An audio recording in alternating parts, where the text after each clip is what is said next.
à toute la presse, aux procureurs et à tous ceux qui ont voulu faire le déplacement pour témoigner d'eux-mêmes ce qu'on va présenter ce matin. Sans plus tarder, je vais passer à la présentation. 8 mois, 8 présentations. Ça veut dire que la nouvelle équipe de la direction a exercé depuis 8 mois et aujourd'hui c'est notre 8e présentation des malfrats, des produits prohibés, des armes et autres matériels. Donc, en ce qui concerne les armes, nous avons à présenter 40 armes au total, 15 provenant de la Légion de Bata, 5 de Massakori. Les trafiquants sont plus malins, mais cette fois-ci la gendarmerie était beaucoup plus vigilante.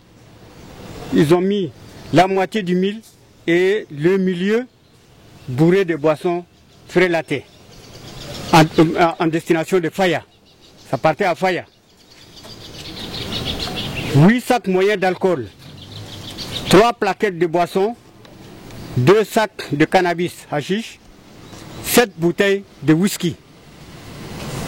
Donc c'est ramassé lors des trafics, surtout au bord du Chari. Les malfrats, 26 malfrats au total, des opérations différentes. Il y a 16 braqueurs et agresseurs en même temps. J'ai dit ils sont braqueurs et agresseurs en même temps. Ils ont barré la route, ils mettaient des gros bois sur les axes pour stopper les véhicules et motos et les arnaquer. Et entre-temps, il y a un plaignant qui va se présenter à vous pour donner un peu ce qu'il a vécu, qui a été agressé. C'est un officier, un colonel de l'armée de terre qui a intervenu pour stopper un peu la situation et il a été agressé jusqu'au domicile. Il va témoigner lui-même. Un voleur de moto récidiviste. Quand je dis récidiviste, c'est quelqu'un qui est déjà connu de la gendarmerie.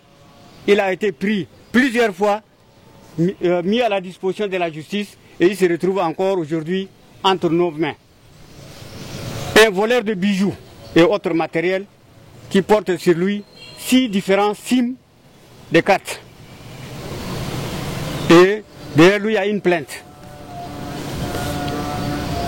2 malfrats, dont un militaire. Il dit qu'il est de GDC, il est présentement avec nous. Donc pour eux, ils sont en moto, ils interceptent les femmes qui se déplacent avec leurs sacs, leurs porte-monnaie et autres. Ils les arrachent par force et ils tournent avec leur moto. 2 braqueurs qui ont arraché une somme de 32 000 francs chez une personne en la poignardant. Donc, c'est des agresseurs. Ils l'ont agressé, ils l'ont poignardé et on lui a arraché 32 000 francs de sa poche. Un qui est complice, comment il faisait lui, ses opérations? Il vient prendre une moto, le taxi, il vient au niveau de ses amis, il l'arrête et il sort pour lui arracher la moto. C'est comme ça qu'il travaillait, il est avec nous. 3 autres agresseurs, dont une fille. La fille opérait de la même façon. Les hommes se cachent quelque part. C'est la fille là qui vient choisir la moto, la meilleure moto. Elle prend comme clando et elle, arrivée au niveau de ses 2 amis, elle utilise plusieurs astuces. Si elle trouve le niveau de ses amis, elle arrête la moto et les messieurs sortent pour prendre la moto. Des fois, quand elle rate la position de ses amis, elle fait semblant de perdre la route, elle arrête la moto, comme elle a le numéro de contact de ses amis, elle appelle et on la guide. C'est comme ça qu'on arrachait les motos taxis. Voilà en gros la présentation de ce matin et sans plus tarder, on va passer à la visite pratique. Djumta, j'habite le quartier Waliadjare. C'est un phénomène qui s'est déroulé depuis près de 2 ans déjà que ce phénomène se déroule au niveau de notre quartier, avec la complicité de 2 cabarets. Tous les week-ends, c'est-à-dire à partir de vendredi, samedi et dimanche, à partir de 17 h, on ne peut plus avoir l'accès pour traverser ou aller quelque part dessus. Et à chaque moment, on intervient pour les faire partir, ils refusent et ils nous menacent. Même les petits enfants, quand on les envoie à la boutique, ils ramassent leur argent et ils les tabassent. Un passager, quand tu voudrais forcer pour traverser la route, ils vont te taper comme tu ne peux pas. Donc ce phénomène s'est déroulé près de 2 ans déjà. Nous avons fait informer les autorités locales pour prendre les dispositions.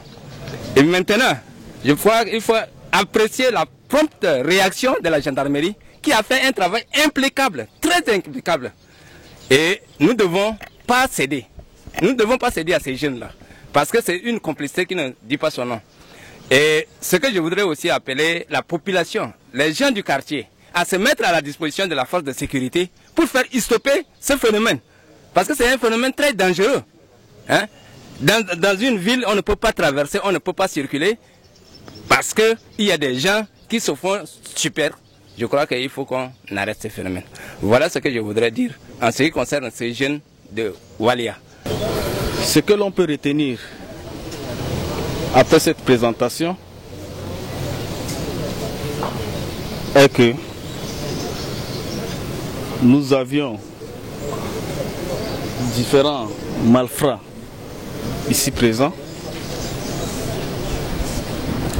qui ont commis plusieurs infractions graves. Si on peut en citer certains, le délit d'association des malfaiteurs, le vol aggravé, la détention d'armes illégales et les contrebandiers. Dans le respect de la loi, je le dis bien, dans le respect de la loi, le ministère public dont je représente est saisi pour de leur infraction. La loi sera dite et elle sera appliquée dans toute sa rigueur. Merci.